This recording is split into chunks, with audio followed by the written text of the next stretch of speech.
तुमको जो लिखना लिखो फाइल में, आपको जो लिखना लिखो, पर लिखो। देखो एक बात मैं आपको और एक बताता हूं, जिनको 1 तारीख को तनख्वाह मिलता है ना, ये जिंदगी भर ये समझ नहीं सकते कि जो कर्जे का बोझा लेके प्रोजेक्ट डालता है उसके ऊपर डिले करने से कितनी लायबिलिटी बढ़ती है, ये इन लोगों को कभी समझ में नहीं आता।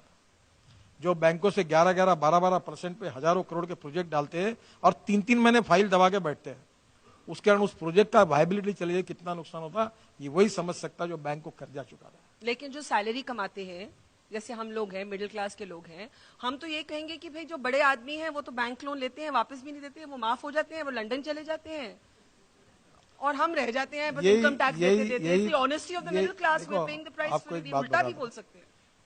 25 साल पहले जो बड़ा आदमी इनकम टैक्स देता था, तब बैंक के लिए वो बड़ा आदमी था, तब वो अच्छा था, तब उसकी स्पॉन्सरशिप लेने के लिए तुमको मीडिया को संकोच नहीं हो रहा था, तब उसके आप पूछ के अपना बोर्ड उसका बाजू में लगा रहे थे क्योंकि आपको एडवर्टाइजमेंट मिल रही थी। हाँ? तब वो बैंकों को पैसा देता तो मैनेजर उसके पीछे घूमते थे कि तुमको लोन चाहिए क्या। उसका एक बर्ड उसका था, उसको गिरवी रख के 600 करोड़ दिए, तब वो अच्छा था, तो फ्लैगशिप कंपनी थी। अब वो अड़चन में आ गया तो वो फ्रॉड हो गया। देखिए बरखा जी, मैं आपको एक बात बताता हूं, कहीं ना कहीं सोच को बदलना होगा। मैं कोई इंडिविजुअल केस का रेफरेंस नहीं दे रहा हूं। अगर कोई भी आदमी कहीं भी काम करता है, आपके शो होते हैं, आप बेस्ट जर्नलिस्ट है, आपका आउटस्टैंडिंग परफॉर्मेंस है, एक आधे शो में कम ज्यादा होता है, होता है। इसका मतलब क्या आप एकदम उसको सैक करते हो क्या? देखो, अड़चन के समय मदद करनी चाहिए और मैलाफाइड कुछ होगा तो अलग बात, कार्रवाई करनी चाहिए। अगर उसमें मैलाफाइड है, कार्रवाई करो। अब आप दोनों बाजू से बोलते हो, ये जो आपकी सोच है ना, इसी ने देश में गड़बड़ मचाई। नहीं, ये वैसे मेरी सोच नहीं है, but it's my job to be the. नहीं, आप बड़े बड़े लोगों के लोन माफ करते हो। ये अमेरिका से लेकर वर्ल्ड में बैंकिंग इज ए बिजनेस, और बिजनेस में जब एक आधी आदमी पार्टी जब अड़चन में आती है तो उसका 1 टाइम सेटलमेंट होता है, फिर दूसरे को फाइनेंस होता है, इट्स रेगुलर। अब ये ओटीएस करने में आपने इसको ऐसा बना दिया कि आज कोई भी मेरे साथ पॉलिटिक्स, मुझे मालूम है कि इसको कैसे मिस इंटरप्रेट किया जाए। गडकरी ने कहा कि बड़े व्यक्तियों के लोन माफ करना ये नेचुरल है, ये करना स्वागत है करके मेरे नाम पर आप लिखोगे। मैं ये नहीं कह रहा हूं मैं ये कह रहा हूं कि अगर कोई लोन लेता है और वो बोनाफाइड है, अगर अड़चन में आता है तो उसका 1 टाइम सेटलमेंट करना, it's a part of the banking business. ये जो लंबी लिस्ट है ऑफ विलफुल डिफॉल्टर्स जो रिजर्व बैंक ऑफ इंडिया ने बनाई है, जिसमें टॉप कॉर्पोरेट्स हैं, the top business houses of India are on that list, what is your prescription? Would you say the banks should waive off these loans and help these companies revive, or would you say that they have to pay up because it's stretching the banking sector? आपने इतना अच्छा सवाल पूछा, मैं वो आप सब लोगों को देता हूं। मेरे डिपार्टमेंट में सेम प्रॉब्लम था।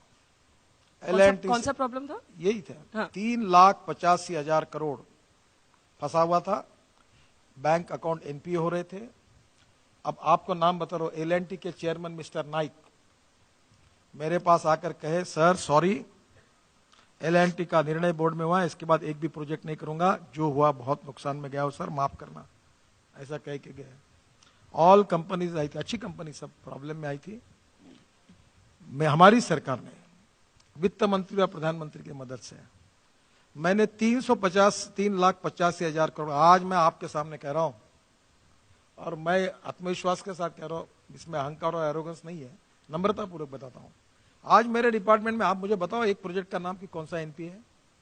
वही लोग जो एनपीए में गए थे उनके बैंक के साथ बुला कर मैंने सेटलमेंट कराकर, उनको फाइनेंस कराकर, और जो 50% से ज्यादा काम किया उसको एनएचआई से मैंने उसकी अमाउंट देकर मैंने सब प्रोजेक्ट पूरे किए। वो कंपनी बाहर आई और जिस एल&टी का मैंने नाम बताया उसने आज 3 साल में स्थिति बदली। जो बोले कि हम काम नहीं करेंगे, आज मेरे यहां 16,000 करोड़ के काम लेकर वो काम कर रहे हैं।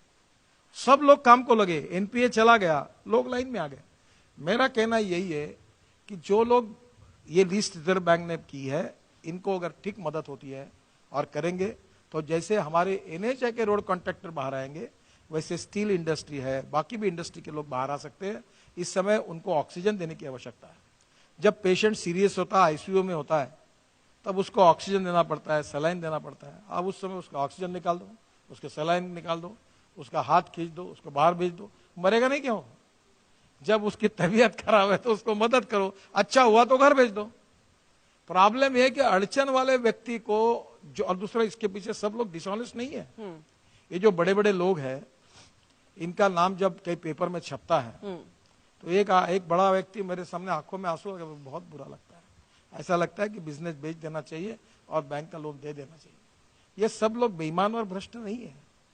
आखिर परिस्थितियां ऐसी है, ग्लोबल इकोनॉमी ऐसी है, रेसिशन ऐसा है, कभी कभी टेक्नोलॉजी बदल जाती है, इसके कारण लोग अड़चन में आते हैं। So you are saying that unless there is a malafide or unless there is a trail of corruption, NPAs, this is the time to give oxygen to non-performing assets and not shut them down. So they should be forgiven. This is Their the way. loans should be written off. इसी प्रकार से अब बाद में मत कहना कि मैंने हेडलाइन गलत लगाई। मैं आपको मौका दे रही हूँ कि आप क्लैरिफाई कर लें। आपको मैं क्लियर कर रहा हूँ।